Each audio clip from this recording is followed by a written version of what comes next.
जय हिंद दोस्तों, आज हम लोग क्या करेंगे, मैथमेटिक्स में बिंदु के बारे में आपको पढ़ाएंगे। इसके अलावा रेखा, रेखाखंड और किरण यानी कि लाइन, लाइन सेगमेंट तथा रेज, इन तीनों में अंतर क्या है इसके बारे में आपको डीपली यहाँ पे बताएंगे। तो सबसे पहले समझते हैं कि बिंदु क्या होता है। तो बिंदु क्या है, जिसे इंग्लिश में पॉइंट कहते हैं। बिंदु एक काल्पनिक आकृति, मतलब ऐसी आकृति जिसकी केवल कल्पना किया था, वास्तव में वैसी कोई आकृति होती नहीं है और वैसा आकृति पेपर पर बनाना संभव भी नहीं है। ठीक है, इसकी कोई न तो लंबाई होती है न तो कोई चौड़ाई होती है, लेकिन हम मैथ में दर्शाने के लिए एक ऐसे डॉट का प्रयोग कर देते हैं और उसे कह देते हैं कि बिंदु है। आपको दिखाई नहीं दे रहा होगा, इसको हम थोड़ा बड़ा कर देते हैं। इसे क्या करते हैं, ऐसे बना देते हैं और इसे बिंदु कहते हैं, लेकिन पेपर में इसे बहुत हल्का बनाते हैं, ये डॉट ऐसे। ठीक है, इसका प्रयोग क्यों किया जाता है? समतल में किसी वस्तु की स्थिति दर्शाने के लिए बिंदु का प्रयोग किया जाता है। कई लोग कहेंगे समतल क्या होता है, जैसे हमारे ब्लैक बोर्ड है, मतलब व्हाइट बोर्ड है। ठीक है, तो व्हाइट बोर्ड क्या है, समतल है। समतल में क्या होता है, दो अक्ष होता है, यह यक्स अक्ष हो गया, यह वाई अक्ष हो गया। ठीक है, दो रास्ते पे चल सकते हैं ना, या तो इधर चल सकते हैं या तो इधर चल सकते हैं। यहाँ से भी चलना शुरू करेंगे तो या तो इधर ऊपर चलेंगे या तो इधर चलेंगे। ठीक है, तो एक समतल का उदाहरण है ये हमारा, ये भी है, तो समतल का उदाहरण है, दो अक्ष हैं। ठीक है, अब समतल में किसी वस्तु की स्थिति दर्शाने के लिए हम लोग क्या करेंगे, बिंदु का प्रयोग करेंगे। ठीक है, जैसे अगर हम एक गाँव है, ठीक है, और इस गाँव में किसी का घर है, जैसे मान लीजिए मंगरू का घर है, मंगरू का घर यहाँ पे है। तब यहाँ पे दर्शाने के लिए हम या तो हम घर बनाए, खूब बड़ा सा घर बनाएंगे, पेपर में भर जाएगा। ठीक है, तो ये इतने छोटे से पेपर में घर तो बना नहीं पाएंगे, तो हम क्या करेंगे, उस घर का स्थिति बताने के लिए कि वह घर कहाँ पे स्थित है, तो हम क्या करेंगे, एक बिंदु का प्रयोग करेंगे। यहाँ पे बिंदु बना लेंगे और यहाँ पे ए लिख देंगे, कहेंगे इस बिंदु का नाम ए है और इस ए बिंदु पे मंगरू का घर है। उसी गाँव में एक मंगरा नाम का लड़का रहता है और इस मंगरा नाम का लड़के का घर यहाँ पे कहीं है। तब क्या करेगा ये, या तो उसका घर बनाएगा तो पेपर भर जाएगा। तो क्या करेगा, यहाँ पे बस एक छोटा सा डॉट बना देगा और कहेगा कि इसका नाम रख देगा बी बिंदु और कहेगा कि ये बी बिंदु पे क्या है, किसका घर है, तो भाई मंगरा का।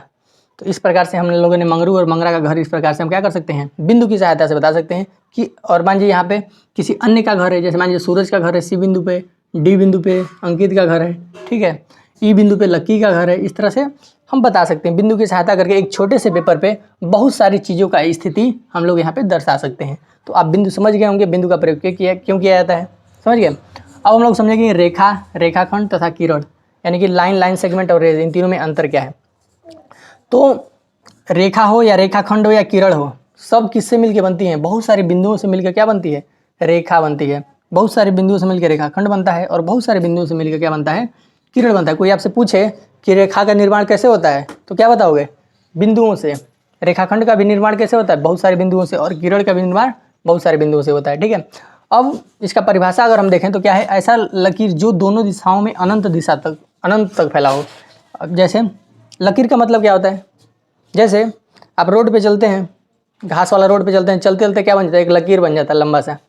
ठीक है, तो वही है, समझ जाइए। तो अगर हम एक ऐसा लकीर ऐसे हम बना दें, ठीक है, इस तरह से खींच दे रहे हैं, लकीर हो गया। चाहे टेढ़ बाकू जैसे खींच दो, ये भी सब क्या है, लकीर है। तो ये सब रेखा है, लेकिन आपके माइंड में केवल ऐसा है कि सीधी रेखा कोई नहीं भाई, ये तिरछी रेखा भी होती है, ये वक्राकार रेखा है, बहुत प्रकार की रेखाएं होती हैं। हम किसी अन्य वीडियो लेक्चर में आपको रेखाओं के प्रकार में ये सब सारी बातें आपको बता देंगे। इसमें आप समझिए कि रेखा का निर्माण कैसा होता है। अगर हम बहुत सारे बिंदुओं को ले लें, बहुत सारे बिंदुओं को ऐसे ले लें और उनको मिला दें तो क्या बन जाएगा, रेखा बन जाएगा। लेकिन रेखा का में क्या है कि रेखा बढ़ता ही चला जाएगा, आगे भी बढ़ेगा पीछे भी बढ़ता ही चलेगा, कहीं पे इसका अंत नहीं होगा, मतलब अनंत। अनंत का मतलब होता है जिसका कभी अंत न हो। तो इसका कभी अंत नहीं होगा, दोनों दिशा में, न तो इस दिशा में न तो इस दिशा में। ठीक है, दोनों दिशाओं में इसका कोई अंत नहीं होता है, जिसे क्या कहते हैं, रेखा कहते हैं। एक ऐसा लकीर जिसका दोनों दिशाओं में कभी अंत न हो, उसे क्या कहेंगे, रेखा कहेंगे। और रेखाखंड क्या होता है, रेखाखंड जिसका दोनों दिशाओं में अंत हो जाता है, मतलब रेखाखंड मतलब रेखा का ही खंड, खंड मतलब टुकड़ा। जैसे पूरा बहुत बड़ा रेखा है, इसमें से कोई यहाँ से हम काट के निकाल लेते हैं, तो काट के जो निकाल लेंगे वो क्या हो जाएगा, रेखाखंड हो जाएगा। क्या है, अनंत दूरी तक दोनों दिशाओं में फैलेगा, नहीं फैलेगा। क्यों नहीं फैलेगा, कि इसका कहीं ना कहीं क्या हो जाएगा, अंत हो जाएगा, समझ गए। और किरण में क्या होता है, किरण में एक बिंदु से शुरू होता है, लेकिन ये कहाँ समाप्त होगा यह पता नहीं है, कभी समाप्त ही नहीं होगा। जैसे अगर हम टॉर्च जला रहे हैं, जैसे मान लीजिए ये टॉर्च है, वैसे टॉर्च नहीं है, ये मार्कर है, हमारे ये टार्च है, टार्च को जलाएंगे तो टार्च का किरण यहाँ से शुरू होगा, यहाँ से किरणें निकलती हैं, लेकिन कहाँ तक जा रही हैं, इसका कोई अंत हो रहा है, नहीं हो रहा है। तो जैसे सूर्य भी है, सूर्य का उदाहरण भी आप जान सकते हैं। सूर्य है, सूर्य से किरण निकली और ये कहाँ तक जाएगी, अनंत तक चली जाएगी, कभी भी समाप्त नहीं होगी। ठीक है, अब तीनों को दर्शाते कैसे हैं, अब दर्शाने के लिए सीखिए।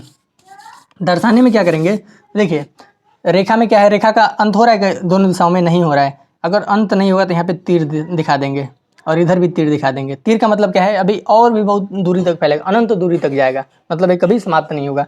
और रेखा से रेखाखंड क्या है, रेखाखंड क्या हो रहा है, समाप्त हो जा रहा है, तो इसमें कोई तीर नहीं दिखाएंगे। अगर तीर नहीं दिखाया है किसी भी दिशा में, न तो इधर न तो इधर, तो समझिए रेखाखंड है। अगर दोनों दिशाओं में तीर दिखा दिया है तो ये रेखा है। अगर केवल एक दिशा में तीर दिखाया है तो इसका मतलब क्या है, किरण है। तो यह तीनों को दर्शाने के लिए अंतर। अगर आपने ऐसा लिख दिया तो इसका मतलब रेखाखंड है। अगर दोनों साइड में तीर बना दिया तो रेखा है, और केवल एक साइड में तीर बनाया तो इसका मतलब क्या है, यह किरण है। तो इस प्रकार से आपने रेखा, रेखाखंड और किरण में अंतर समझ गए। बिंदु क्या होता है इसके बारे में समझ गए। मिलेंगे अगली वीडियो लेक्चर में और आपको बताएंगे रेखाओं के प्रकार के बारे में। तब तक के लिए चलते हैं, जय हिंद।